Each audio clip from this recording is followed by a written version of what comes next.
Making a recipe that calls for butter? Make it better with European butter from France. With a minimum of 82% butter fat, it's no wonder French butter is the #1 choice for chefs the world over. Whether you're whipping up an omelet, sautéing vegetables, or spreading it on toast, the rich, cultured flavor of butter from France always elevates. Be sure to look for Made in France on the label, and for recipes, tips, and tricks, go to tasteeurope.com.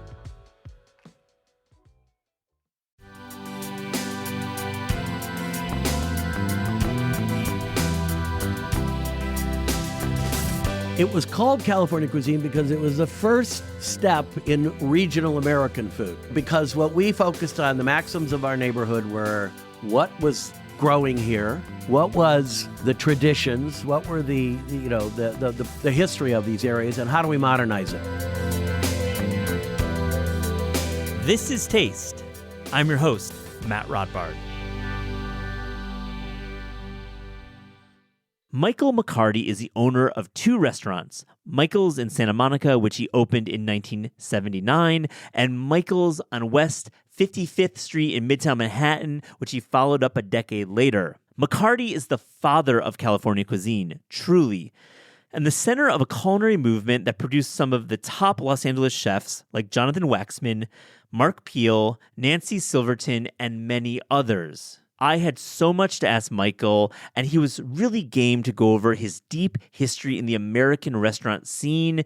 And you know what? I wanted to hear about how he moves between the 2 coasts. He spends 2 weeks here, 2 weeks there, and it's really remarkable how he does it with such ease and with such grace. Michael McCarty is honestly a living legend, and I hope you enjoy this conversation.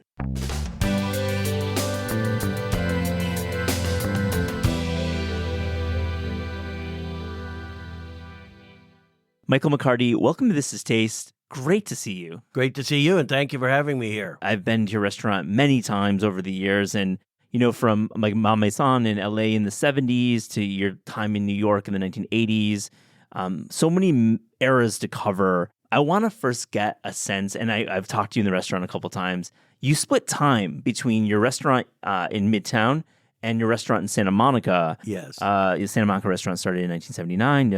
The New York restaurant started in 1989. Michael, how do you split your time? Well, in 1989, our son was 90 days old, and our daughter was 2.5.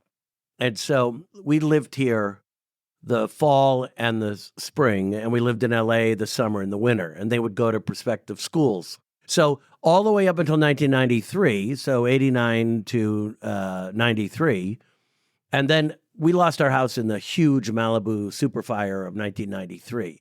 So then we moved back full-time to LA because we had to rebuild the house, and it was a complicated situation. And that's when I started coming every other week. So 10 days in LA, 4 days here. Monday through Thursday, like today, this afternoon, I'll go back to LA, and I'll come back 10 days later on that Monday. And this is like a routine we're saying it's like 21 years. It is. Wow. Yeah.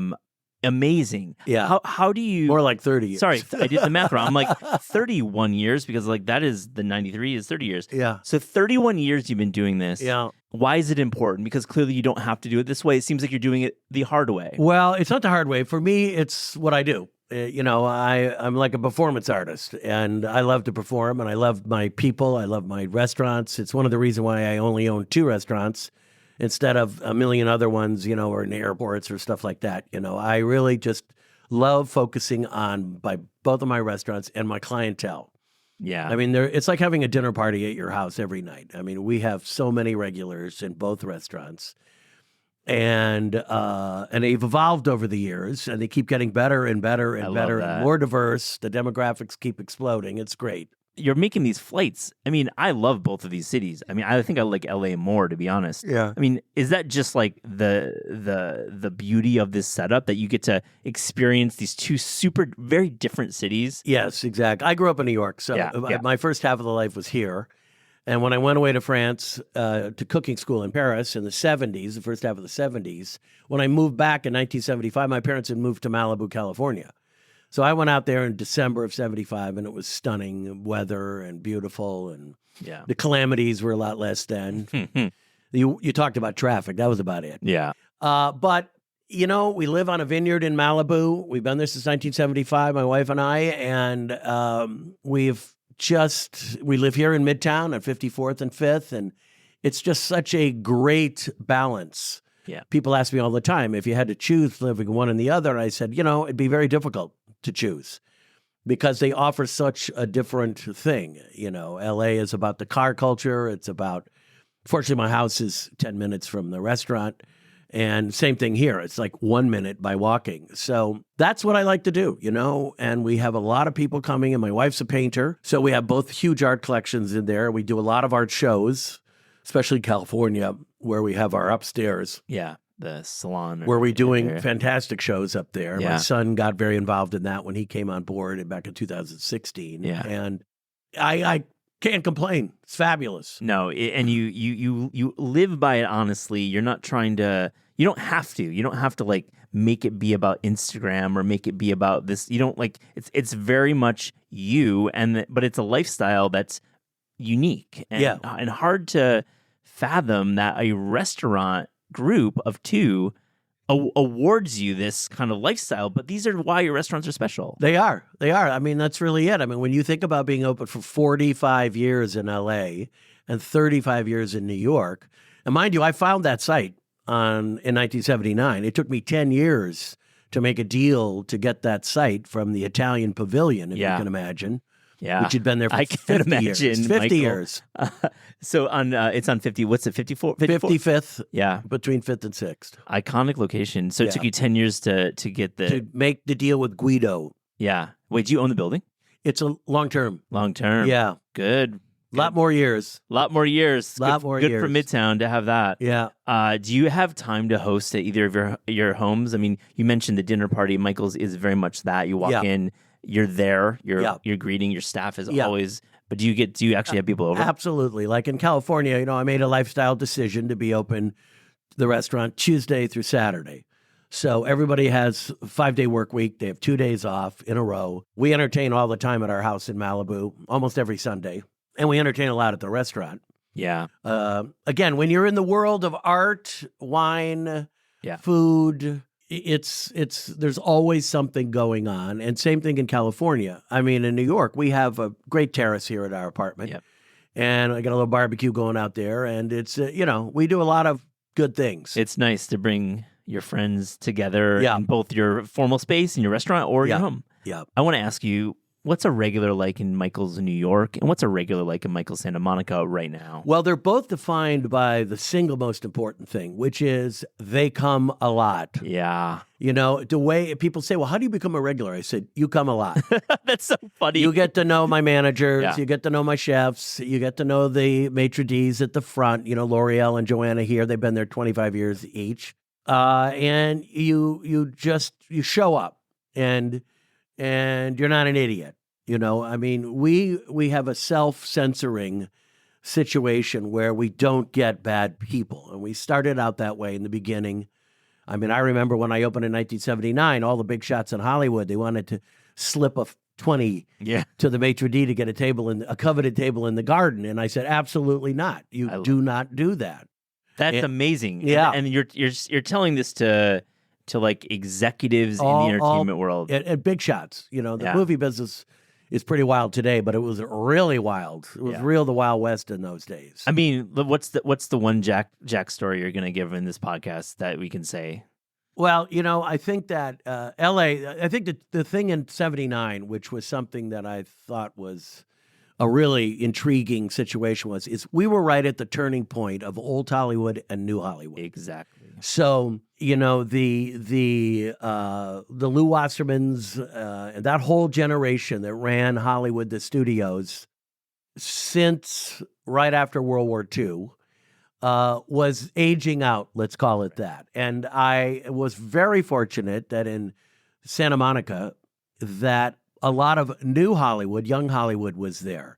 So you would walk into my restaurant and you'd have Lou and his crowd sitting in the main dining room. And then in the garden, you would have, the Michael Eisners, the Spielbergs, the Tom Hanks, the David Geffens, the new Hollywood, all in their early 30s. Yeah. You see what I'm saying? So and the stories that went with that are insane. And if I could remember most of them, that's my next book. I mean, my guy, are you going to do a memoir? Is it Right before COVID, we had begun talking about doing a book which would focus on the stories that people had in our restaurant.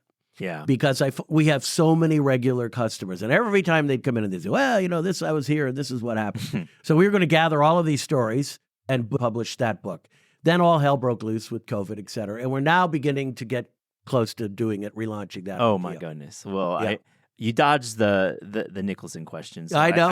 You dodged it so well, Michael, and you seem like a discreet man. Yeah. But he was a customer. Very big customer. Yeah. All of them. Yeah, all of them. I mean, remember something. In 1979, there were like 8 restaurants in the entire LA region that people went to. And now there's 20 per neighborhood. In 1979, you opened the restaurant. You're 25 years old. Yeah. It's not, even in the age of restaurants was a different thing. I mean, it's still very young. I mean, I'm sure. Now, I want to ask you, what was that first night of service like at Michael's Santa Monica? You're 25. Yeah. It's 1979. Yeah. You just really well set. You've laid out the dynamic of Hollywood. Yeah. What's happening in that first night? Well, you know what? The world was very small in those days. The restaurant world was small. The food world was small. The American had not accepted it as a rational career choice. So it was almost all Europeans that were in our business at the time. But there was a succinct group of people that were into food and into wine. And so before the internet, before even fax machines, before anything other than word of mouth is what happened. So that's the way that I gathered my first team of chefs. They had heard about it. They all came down one by one, the Jonathan Waxmans, the Ken Franks, the Mark Peels, the Billy Flugs, Nancy Silverton. I was going to say her too. They all walked down the steps because I had my office in the garden in those days and just said, what's going on here? We want to be part of it. And so the first night we had a gathering of a very interesting group of artists because we had already begun to develop an art collection. The old famous, Column d'Or where you do a trade for an art piece that goes on the wall, you get food and beverage. Yeah. And it was a model that really drove the restaurant industry in New York. It drove it obviously in Europe. Yeah. Oh, yeah. I love that was your model. I had no idea. Oh, yeah. That was I love that. Very, very, and you could afford to do it in those days. Exactly. Because, if I had to do that with a Basquiat for $100 million, that wouldn't work. That'd be a lot of hamburgers. But at any rate, so that night we had, Dan Halpern, by the way? Yeah, of course. So Dan was, famous editor. Big editor, Echo Press, big poet, but also a very big food guy. Yeah, he edited Bourdain later in life. Yeah. And so it was that group, there were a dozen of them that went to Claremont, and there was Tony Bill, who produced The Sting. There was David Ward, who wrote it. There was Phil Reich, who was my first sommelier, and he's a guy I met in Colorado who was brilliant. When he ran a store called Liquor Mart there, otherwise known as the Shrine, and when he would get annually the same exact quantity of California wines that entire Southern California got. Got to remember, this is in Aspen. I imagine? No, in Boulder, Colorado. Boulder, wow. Yeah, the professors, they all like good wine. Yeah. That allocation is remarkable. That's a whole nother conversation. Oh, yeah. About how Southern California didn't respect Napa in that way. Just didn't have a thirst for. Well, it wasn't there yet. Yeah. Right. When you went into a liquor store or a wine store, it was French wine. There was no Italian wine of note. There was no Spanish wine, no Australian, none of what you have today. So we opened up with a list that was 50% French and 50% Californian. And, we had Schramsberg by the glass for champagne. We had Dick Graff from Chalon for Chardonnay. We had Ridge for Zinfandel. I mean, this is all names that are still here, fortunately. I mean, zooming out a bit, we're talking about you've got this modern art scene happening. You've got this really burgeoning wine scene, and it's all coming together in Santa Monica. Yeah. And you're creating something called California Cuisine. That's right. Which you are well established as founding. You're the founding father of California Cuisine. It was called California Cuisine because it was the first step in regional American food. Yes. Because what we focused on, the maxims of our neighborhood were what was growing here, What was the traditions? What were the history of these areas, and how do we modernize it? And how do we? I won't say use the word Frenchify, but how do we use the coda of La Culinaire? The famous book that codified it all for Escoffier. How do we do the same thing here? And San Francisco was growing at working in the same lab, I say. I mean, Shea is there at 73, 72 Chez Panisse, so that's happening as well. But the California movement up there really started in the late 70s. Yeah, of That's course. where it was like, okay, we've done enough French food. Let's do our menus in English. Let's focus on that. And of course, both Northern California and Southern California had stunning produce. Yeah. But, people refer to farm to table. I used to say back in the 70s when I was there were no farms. So we spent 5 years before I built 2 or 3 years before I built the restaurant, getting farmers to grow what we wanted. And that started this whole revolution. And I think what also started it, just to jump in, is that you clearly understood how the media worked. Oh, yeah. Because you obviously, to this day, know how the media works.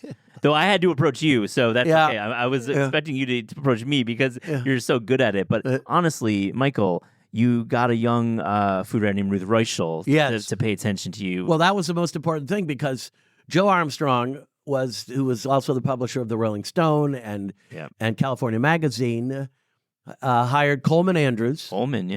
To hire a stringer named Ruth Reuschel from Berkeley to come down and figure out what was going on down there. And Ruth came down, and that's where it all started. She spent 2 weeks with us before we opened, and then right through the opening, and then wrote that pivotal article that came out in New West Magazine. Which Coleman was editing. Yeah, they were really heady times. It was simple. That's the beauty of it, and that's what we did. We simplified our product, our food, how to produce it, and we made massive changes in the way restaurants are run. They went from the old guard classical French restaurant, which you had in every city in the United States, major city. Here you had Lutèce, you had La Grenouille, Caravel, you had all of them, and same thing in L.A. We had a handful of French restaurants. The best was L'Hermitage. He was a genius. He's the first French chef that embraced not Nouvelle Cuisine, but the various parts of Nouvelle Cuisine, which is what we did. Bocuse, like Paul Bocuse. Yeah, we brought over Paul Bocuse and Gaston Lenôtre and Pierre Toigreau. We did a dîner du sang in the early 80s, like 80. Which was the beginning of this sort of other revolution. I mean, so Michael, I can't let it pass. You say it's heady times, and it is, but it's also just history. Yeah. It's the founding of regional American cuisine in the country as we know it. Which, yes. Listener, take a break and take a pause and just think about that. We're talking to the individual who created regional American cuisine, or at least brought energy around it. Yeah. Now, you were also... It was a nod to France because you brought the French guys in too, because you knew how to market, because you obviously couldn't only do so-called farm-to-table cooking. You had to, your customers demanded French cuisine. It's set 1980. Yes. So it's like splitting the difference. How are you thinking about creating, and you've got Jonathan Waxman and Nancy cooking ambitiously, but you've also have to get Trois Gras to come in and do guest dinners. Yeah. How are you marrying the two? Well, it was, again, what our food evolved to was, again, we learned the classics, Escoffier. That was what was taught at the École Hôtelière in Paris. That was the school you'd go to if you were a French kid, and the Cordon Bleu, and the Wine Academy with Stephen Spurrier, who put on the famous dinner in 76 that, where the California Chardonnay and Cab beat the pants off the French. Yeah. But it was a time when you were sitting there you weren't necessarily just being creative, but what you were doing is going, okay, this is what I've got. What do we do here? We've learned the classics. We're not doing that, but we're learning from it. It's like Latin. I call that the Latin. Yeah. You can't learn to speak French if you don't really know great Latin. And then the idea of Nouvelle Cuisine, the revolution that happened, fortunately, when I was living in Paris in the first half of the 70s. So I got to experience what a revolution in food and something that was... So you went down to Lyon and had some meals down there. Oh, definitely down there. Our graduation present in 74 was myself and 3 other chefs. We went to Paul Bocuse We went to Rouen, La Pyramide, Trois Gros, and right before we left, because we were going down to Greece to have a big time, Madame Point, who is still alive, says to us, "You got to go to one more restaurant." And I said, "Where's that?" I said, "Well, it's next to Geneva, Freddy Girardet." Oh, right. So we drove over the hill because it's very close. Yeah. And we ended up staying there 3 days, eating lunch and dinner 3 days in a row. Absolutely a riot. Yeah. And I went back every year until he retired. Wait, Pointe's still alive? No, he was gone. Okay. But Madame was. Ah, right on. In those days. Wow. So you are experiencing this idea that Roy Sokolov wrote famously in Time magazine and brought French Nouvelle to America media, at least. This lightning of, flour exits the program, and it's purees. It's lighter and brighter. Right. We call that bright cuisine or acidic balance. As I say, our food was defined as green, crispy, and acidic. Yeah. Versus brown, mushy, and sweet. Because the old school was all about the brown, the mushy, and the sweet. Yeah. And so we refined that attitude, still using sauces. We brought pasta onto a French menu. Which is remarkable when you think about it, because pasta in America is like Sicilian, Southern stuff. No, and I'm doing angel hair pasta with a Chardonnay cream sauce with fantastic Sacramento caviar and spiny lobster from the coast of Santa Monica. You're the guy who brought angel hair to America. You're the man responsible. Man, one of the most polarizing pasta shapes. Yes. Yeah, but easy to eat.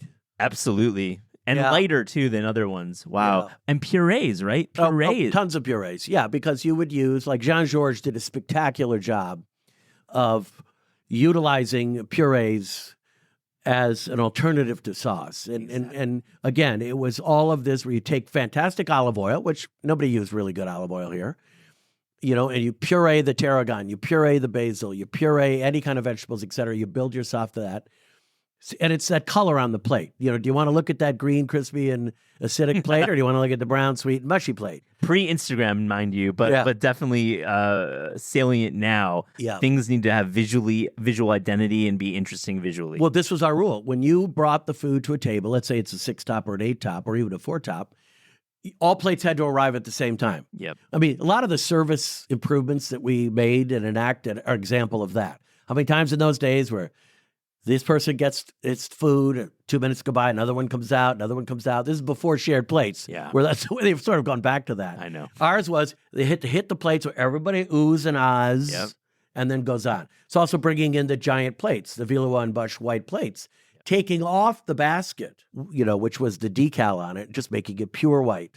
Yeah, and that's just an aesthetic choice that you made at all your restaurants and decided that white has to be a big part of it, right? Yes, it's the canvas. It's the canvas that you paint upon. We're going to talk at another time, and please come back. I hope we have a good time, and we can talk about Nancy and Mark Peel and your team in LA. But I want to move this conversation on to Michael's in New York, which you opened in 1989. Yes. And I got to get a sense, how did you find that space? How did you actually get onto that street? Well, ironically, when we opened in April of 79, we had such a huge success that we decided that the last week of August, sort of very French, we're going to close for a week. And the first week of September. So Kim and I went to Paris. And we're having a big time, and everybody's having a big time, and we're all ready to come back, et cetera. And I meet up with Steven Spurrier at the Académie du Vin, and I say, "So what are you up to?" He says, "Well, I'm thinking about opening an Académie du Vin in New York City." I said, "That's so weird. I'm thinking about opening a Michael's in New York City." He said, "Well, I've got a great broker." So we got on the plane, went to New York, got a broker. He lived in that building. Oh, wow. And hey, he's like, "I got a place for you." No, he didn't say that quite yet. I said to him, because when I opened in LA, no matter how famous we were and packed it was, we couldn't do any lunch business. We're just not in that neighborhood. Yeah. So I said, if I'm going to open in New York, it's like driving a Maserati during the day as well as at night. I want to make sure we have a lunch crowd. And in those days, Midtown Manhattan was it. And so I said, I want a space between 59th Street and 52nd and between Madison and 6th. And it's got to have a garden. Yes. And so we looked at so many spots, and none of them were good. And I finally said, all right, we're going home. He said, come by and have a drink. And there's a restaurant in the bottom of my building called the Italian Pavilion. So I go in there. It's pitch black. Yeah. It's 3:00.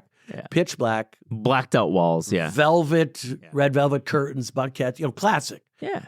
And we're sitting there, and he says to Guido, who's 78 years old at the time, he said, my friend from California is looking to buy a restaurant, and I just want you to know him, blah, blah, blah. And he said, why don't you give him a tour of your place? So you walk towards the back, and that was a solid wall. Oh. And there was a hardcore door on it. He opens the door and shows me that garden. And I go, this is it. That's amazing. This is it.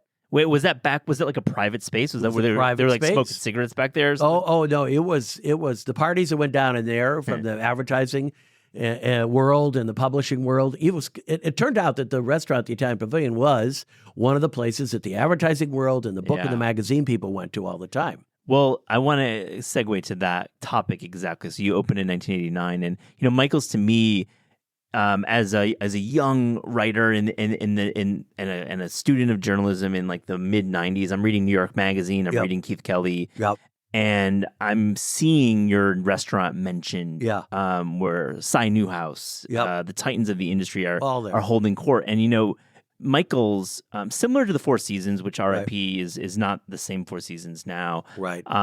You were home to Time Inc., Hearst, Condé Nast, Random House.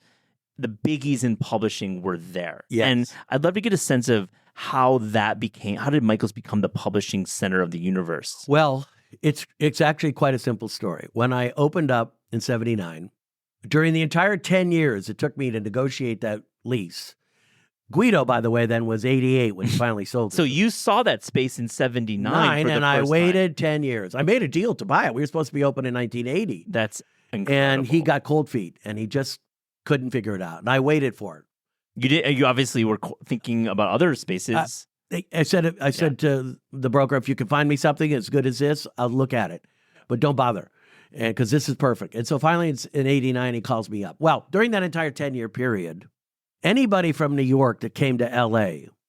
specifically to deal with the movie business or the TV business ate in my restaurant, because there was just a handful of restaurants during the entire 80s. And so I had this mailing list of all of these New Yorkers that consistently for 10 years have been eating in my LA restaurant. And I sent them a letter, old-fashioned letter. Well, you had no email then. I know. Which makes it so much better, Michael. That's like the charm and the beauty. You were writing letters to these people. And they all showed up. And I was fortunate. I was right about the location, because you had William Morris on the corner in the MGM building. You had ICA around the corner. You had CAA, which was using the St. Regis as their offices. We had HarperCollins, everybody, all the book publishers. 56. We're right here in the Random House building. Yeah. And you had all the magazines. You had Hearst, you had Condé Nast, you had, I can't tell you how many magazine companies there were in the day. Yeah. And all, Bonnier. well, Time Life. Yeah, those guys were there all the time. Yeah. And, so it was just like we opened the door one day, and there were the same clients I've been dealing with for 10 years in LA that were here. So how did you work the reservation book? Because it's a real art form. And I know, did you have standing reservations for particular executives? Like every day that table was booked for them? In the very beginning, we had regulars, like, for example, like Larry Ashmead. I don't know if you know him. He was a stunning editor. And he did a breakfast, a lunch, he hosted a book party, and he stayed for dinner with 10 people. So he ate 4 times in one day. And so it really was, we had house accounts like in the old days, and it just really developed into the place. People would come, they'd book 5 days. They'd call if they weren't. We'd call them. Yeah. We developed this is an old-fashioned reservation book still. Yeah. The computer system is we got the first open table, number 77, in 1999. I love that. So for 10 years, we're working off the old-fashioned book. Yeah, amazing. And let me ask you, what's the menu like? at Michael's in 1989? What's on the menu? It's you should really go look at the menu. Yeah, I would love to. I have them in my LA office. Yeah, I'd love to look at those. It was essentially the same kind of a thing we have. We had of our crudos. I used to serve, my mother lived in Maine. So we'd get beautiful diver scallops, raw, with a puree of baby beets, watercress, real good olive oil. And so we did a lot of grilled quail salad, lobster salad, scallop salad, wild mushroom salad, lots of vegetables in both sites. Great products. I mean, all the fish, that in the old days, in 79, when you went into a fish store, all the fish was frozen. Yeah. And every purveyor sold you frozen food.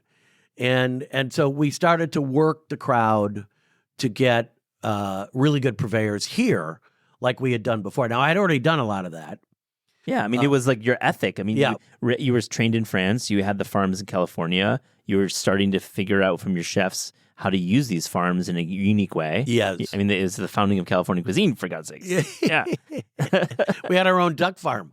Oh, I love it. Yeah. Let me ask you, let's go to the 90s. Yes. You're at Michael's in New York in the 90s, and this is the top of the publishing industry. Right. I mean, this is truly when everyone made money. You talk about an editor having a house account. I mean, I'm an editor at Penguin Random House, and we have some expense accounts, but it's not like we're not like the most well-paid people in our social circle. Sure. But back then, editors were the highest paid individuals. They were like higher paid than investment bankers. Yes. And they loved being in the room together. Yes. Like the titans of finance love being in the same room together. The titans of real estate love to be in the same room. Yeah. And we had the added benefit of the rock and rollers. We had the music industry was in Midtown. Yep. The TV stations were all in Midtown, the studios. So we had this great mix, and it was always something. And people say, well, how did you last all of this long? Because our demographic always was spread across many different industries, and we weren't just focused on one. We became known as the media restaurant. Yeah. And then you know what happened to media? Media exploded into like 45 different kinds of media. Yeah. And in the 90s, in particular, we're talking about book publishing and print. I mean, it was... Well, it was also the beginning of synergy, where Hollywood would come in and they would go find a Vanity Fair article and they turn it into a made-for-TV series or a movie. So that whole dynamic between the publishing, both magazine and book, and Hollywood and TV really it just became something that happened all the time. Who is your favorite publishing regular? Oh, God, too many. I know. Too many. Give us a story or a name. I mean, and I have a follow-up question about VIPs, but is there somebody who, we won't call it the favorite, but a favorite? Yeah. I have to think about that. Okay, you're being so diplomatic. I love it. I mean, you've got personalities, and you've got money, and you've got. I mean, there's got to be one person that comes to mind right away. Yeah, it's tough. Yeah, it is, because we had Time Life Books, which was a big thing. Actually, my stepfather of 35 years was the original manager who created the concept of the Time Life cookbooks. Yeah, wow. And so that we all grew up in Briarcliff on the Hudson up here. Yeah. And so my dad was a GE and he passed away very young. So we had that book history and magazine, Hachette, and names you're going to have to do the next time. Let me ask you about VIPs. When you, and your staff remains, so it's not like you have a lot of training, but say you were to train a new server at either of your restaurants, what do you tell them when you're talking about when VIPs, when people who are famous are in Michael's? What do you want your staff to know about that? Well, we have a famous thing called the pre-shift meeting that now every restaurant uses. They never did that before. Yeah. Pre-shift, and during that time, my manager goes through the entire list of people, the clients coming in for that day. He spells out who the super VIPs are, who the VIPs are, and where they're sitting, and what history they have in the notes. That's the beauty of the Resi system that we have now, is that you could put all of their stuff that they love in there. Yep. And so that's how you train, because it's day by day and shift by shift.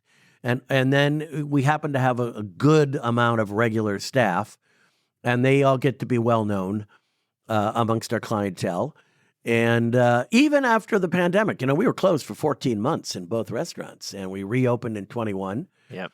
And it was surprising how many people came back to the office and came into our restaurant. People keep saying, well, hasn't it changed? I said, you know what? It really hasn't. We had the best year we've ever had last year in 2023. That's really remarkable, but In it makes both a lot restaurants. of sense. And I go at breakfast and have a meeting or two, and it's always by the end. I'm kind of like a little later. By 9, it's full. Yeah. Your dining room is full. Yeah, most today was wild. Today was a big day. Yeah, we're recording this on a Thursday. It's a good meeting day. Yeah. Back to LA, and this is just such a question. And we talk about LA, about the kind of the trajectory of LA dining, and really it's just a real honor. I have to be clear to talk to you about LA dining, because you really, were one of the founding fathers of really LA as a food scene. But wow, what have you seen in the past 40 years in LA? Is it better than ever now? Oh, yeah. It is. It is, as I say, leverage the disaster. That pandemic sort of reset the restaurant world, many things, but it reset the restaurant world to, okay, let's get away from building the $5 million restaurants, the $2 million restaurants, the $10 million restaurants. That it all occurred in the 80s and the 90s, because all of the Vegas people and the hotels, you would never go into a hotel as a restaurant. Never. Now, they're the only ones that can do it, because they'll build you the $20 million restaurant. With very little liability for the operator. Totally nuts. Yeah. So what happened was then is that people went back to the old, like I did. You take a piece of shit restaurant space in a weird location, and you don't put any money into it, and you focus on the hospitality and the food and the beverage. And you keep it simple, casual. Nobody wants formality anymore. We just have a handful of tasting menu restaurants left in LA. And it's not about the money. It's just about the lifestyle. Yeah. So that's what I've seen. And when you go to LA right now, you go to every single neighborhood: Silver Lake, Echo Park, Highland Park, Pasadena, Venice, Santa Monica has got, I don't know how many restaurants now. It's insane. Just the volume you're saying. The volume is really, of spaces. It's a restaurant crazed town. I mean, and the clientele is expanded to participate and support these restaurants. Yeah, I cannot agree more. And then the idea that the pandemic level set a lot of it is very interesting. We can tap into that later. We got to get into some favorite LA spots. I mean, you mentioned Silver Lake and Echo Park. Yeah. I mean, are you even heading east of the 405? Well, yes, because you see, our daughter lives in Silver Lake. Okay, so you're the father who visits their daughter in Silver Lake. So we go to Silver Lake, and my son lived in Mount Washington there. Yeah. And I think one of the best restaurants in Silver Lake is Alimento. Yeah. Very talented Italian chef, kid, American. Found Oyster, L&E. Up on Silver Lake Boulevard. Yeah. Oh, yeah. And they live right above Silver Lake Boulevard. So Yeah. we just walked down the steps. It's a good spot, Michael. It's a great place to live. Yeah. Live up in those hills above Silver Lake. Oh, I love it up there. Duane Street. Shout out to that street. I love it. Let me ask you, do you ever make it to Quarter Sheets, the pizza place? I haven't. Down in Echo Park? I got to try it. That place is wild. You would absolutely love it. Yeah. Well, if they're open on Sunday, we'll try it. We'll have to connect you with the owner. Now, let me ask you about the West Side, where Yes. you operate, where you know well. Yeah. I mean, Venice certainly had its moments, and I haven't really checked in with Venice. I haven't been up to. Venice is an interesting little thing, because it totally was taken over by the tech industry. I know. It used to be old school. Like when I opened, all the hipster artists were living there in storefronts, like Tribeca here, like Soho here in the old days. And so it was much more of rough and tumble. You had Bruce Martyr at West Beach Cafe. You had, that was about it. And then all of a sudden, restaurants started to come to the area. Abbot Kinney became the phenomenon known as Abbot Kinney. So insane. And they I don't know, they had 25 or 30 restaurants on there at a given time.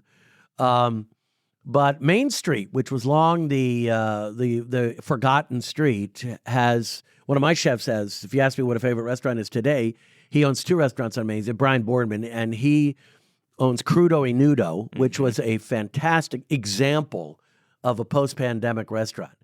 I mean, no indoor seats. Yeah. All on the street, all fish, all crudo, everything, barely a kitchen.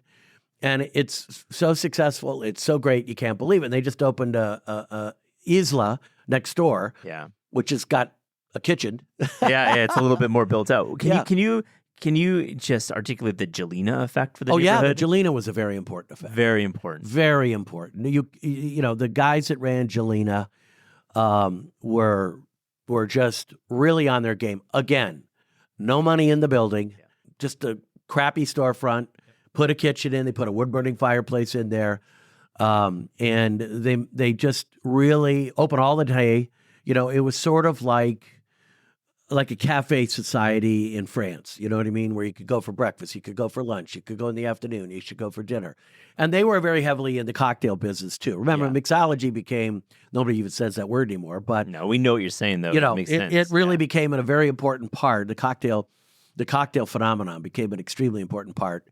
And Jelena was part of that whole thing. Dudley Market there. Yep. And West Beach became James Beach. Just the branding of that area is pretty remarkable. Yeah. Now let me ask you about Nancy Silverton. Yes. I mean, we talk about her restaurants, you know, Mozza, Pizzeria Mozza. Yep. And what was her effect? You know, she's an alumni of your restaurant group and learned a lot of tricks at your restaurant. Yes. Yeah. I think Nancy and Mark, you know, Mark was Peel, one of my opening 5 chefs. And soon Nancy came by the restaurant and really wanted to get in there.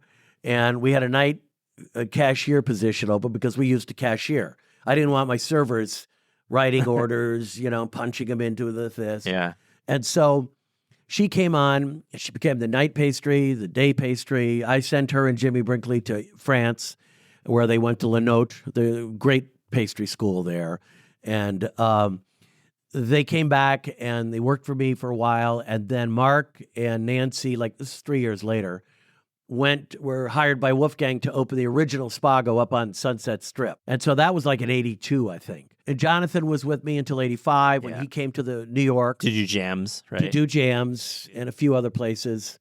Do you stay in touch with all these folks? Oh, yeah. They're all coming next month to the restaurant. We're doing our 45th anniversary in Santa Monica. And they're all coming back and cooking. That's April 21st, Sunday, 1 to 4. So I've got 16 chefs coming back. They all take a table. They all cook something that they were inspired about. So you're in good terms with all these guys. Oh yeah, I mean, my old, you know, when I first got in the restaurant business, you would always hear these French people say, "Oh yeah, I've been here for 40 years." You know what I mean? I can't even imagine what that means. You know, I'll be 65 and you're still working here. So I looked at my Michael's in Santa Monica especially as a school. As you got a freshman class, some of them come back for sophomore, some of them come back for junior, senior, some stay for post-grad. But you've got to set up a system in that kitchen and in the front of the house. It's constantly training, you know. So, and everybody, those chefs, started at the bottom and moved all the way up. Yeah. And that proved to be the most successful. Let's move back to New York.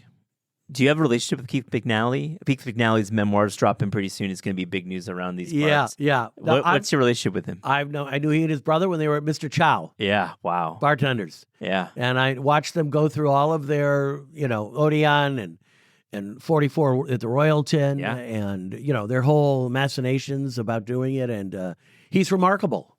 You know, Brian, I think, has disappeared to the Southeast Asia. Mm-hmm. I don't know that for a fact, but I believe that's the case. And Keith, of course, just keeps knocking them dead. Yeah. His restaurants are as consistent as ever. Yeah. Unbelievable. Do you guys ever like have a moment where you can have a coffee? I feel like Oh, yeah. We go down there all the time. I love the Balthazar. Yeah.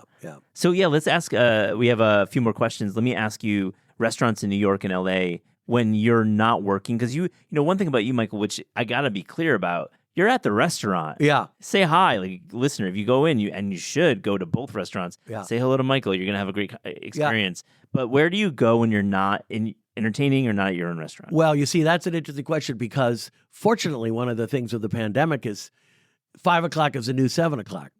So yes, it is. Both here and there, we get an enormous crowd from 5 to 7:30, and basically the last seating is at 8 o'clock in both restaurants, New York and there. So we do often go out in both cities. We just recently ate at one of my general manager and sommelier's restaurant is called Claude, C-L-A-U-D. Of course, yeah. And Chase, they all he and the chef worked at the Brooklyn Fair, the one here in Manhattan. The one in Manhattan, yeah. Yeah. And they left to open that, and we've been there 3 times. It's a great Well, it's meal. great. Yeah. And they just opened a place upstairs called Penny, which is like a hipster bar. But I go everywhere. Yeah. I mean, Sunday lunch, you go to Cipriani at 2:00 on a Sunday afternoon. And it was sad when it wasn't in the Sherry Netherland anymore, but we go everywhere. Is Cipriani going to make it in LA? That is opened. I don't know. They're getting a little. Well, that's a company that is super expanded. Yeah, it's getting beat up. I'll say that you're being generous, but it's getting beat up. It's a tough one. Yeah, tough hang. There's a lot of. I mean, Stella is a big polarizing restaurant in LA right now. Yeah. Not polar. I've never been, but I think there's like lots of takes on that place. Yeah. Well, it's been there a while, and that's the thing. It's all up who's running these joints, is whether they can bob and weave and evolve. On This Is Taste, we ask guests about their discerning taste. So to close this interview, Michael, here's a little rapid fire, fast and furious taste check. Are you ready? Yeah. The best fruit. Best fruit are fraises du bois, wild strawberries. Strawberries. Yep. The worst vegetable.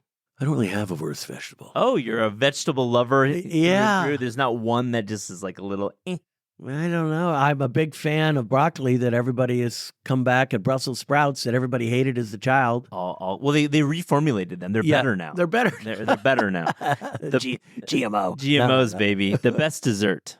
Eaton mess. We serve a lot of Eaton mess. We have Harry's Berries on the West Coast that are the best strawberries on the planet, and we make Eaton mess here in New York and there.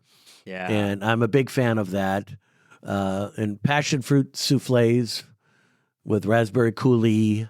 We just are doing now, it's so great the seasons, because right now we're doing rhubarb and strawberry feuilleté, and also, and you can't beat a good affogato, you know what I mean? No. But you got to put the grappa in it. You got to put a little bit of kick in it. Yeah. I agree. Your favorite American fast food chain? I would say that our famous In-N-Out burger is the key to life. But you're a New Yorker, my man. I know. But you side with In-N-Out. Okay. Yeah. You're a little bit more LA than, I mean, it's been a few years. It's been a few years. So do you have any relationship with the family that runs In-N-Out? I don't. I do the father, the grandfather, and the grandmother. Oh, wow. Yeah. What an incredible story. They were supporters of us when we first started the American Institute of Wine and Food, 79 and 80. They came to one of our big dinners. Amazing. But they're all gone. The granddaughter runs it. Yeah, she's quite a force. Yeah. Your favorite cookbook of all time? That's a hard one. Yeah. I have to say that between L'Art Culinaire, which was my textbook, and the Freddie Girardet cookbook, which I hand that to both people, and young chefs, I say, read these, then read mine. You have 2 of your own, and you gifted me them, and I really appreciate that. I can't wait to look through your own books. And please. I love that. Your favorite city outside America to visit for food? It's a toss-up between London and Paris, but Paris is still my go-to spot. I lived there for so long, and I love it, and we love all the different, same things happen there. Every arrondissement has great new young chefs. And that explosion there. We were in Rome. Rome's a little different. Rome's a little brown. Yeah. But, everywhere. It's dry. Climate change is hitting it pretty hard. I mean, we went to Capri for 45 years, and I love the seafood of that place. It's stunning. And again, we don't go in the summer anymore. It's too complicated. Yeah. Summer in Europe is tricky these days. We were talking about that off mic. A couple more. A cuisine you would like to learn more about? Well, I mean, I'm actually, one of the reasons I said Paris and London were toss-ups is because I'm one of my first chefs, too, Sally Clark. She left in 85, moved back to London, and started Clark's. Yep. And she pioneered what we did. She pioneered New English food. None of those French guys, the Pierre Marco Whites and those guys, they were still doing, classic French food, maybe Nouvelle Cuisine. But she went out to the British Isles and foraged and found people and got stuff going there. So I am a big fan of English art. In fact, I'd rather, when I go to England, I don't eat in French restaurants. I don't eat in Lebanese restaurants or Chinese restaurants. I only eat in new British restaurants. Yeah. Because I'm fascinated with what they're doing. And just going to St. John, you get to see we ate at the Fortnum and Mesa one. They had 3 weeks there. Yeah. And it was absolutely fabulous. Yeah, it's great. Your last one, your favorite sandwich, Michael? My favorite sandwich. Yeah. Every Thanksgiving, the next day, I do a big party for 100 people. Turkey BLTs. Oh. On Bay's English muffins. So we use distal turkeys, and you slice the breast, and you Bay's English muffins are out of Chicago. You use Hellman's mayonnaise. You get Harry's Berries tomatoes, which is one of the only people that have tomatoes in November. And you use the baby gem lettuce and Newski's bacon. Yeah, of course. Now, and then that sandwich is through the roof. Is the English muffin toasted lightly? Yes. Yeah. I grew up eating Bay's. Bay's is my brand. Oh, yeah. Absolutely my brand. Yeah. The BLT and the turkey is like it's like a diner. Yeah. But it's not. No. It's been transformed. It was a great, when we had brunch in the first 10, 12 years of Santa Monica, we had the turkey BLT, we had steak sandwich on baguette, we had chicken and goat cheese on a baguette, and this was, we had, I mean, really an interesting sandwich collection there. I mean, I'm still a pastrami and Swiss guy. Yeah. I love it with Coleman's mustard. Yeah, you got and real rye bread, not this fake stuff that these new companies are making. It's very difficult to find real rye bread. Do you still hit Katz's at all? I do. Yeah, Katz's is still up there. That's got it. Yeah, he's got it. Great. Michael McCarty, thank you so much for joining This Is Taste. Oh, please. It's been a pleasure.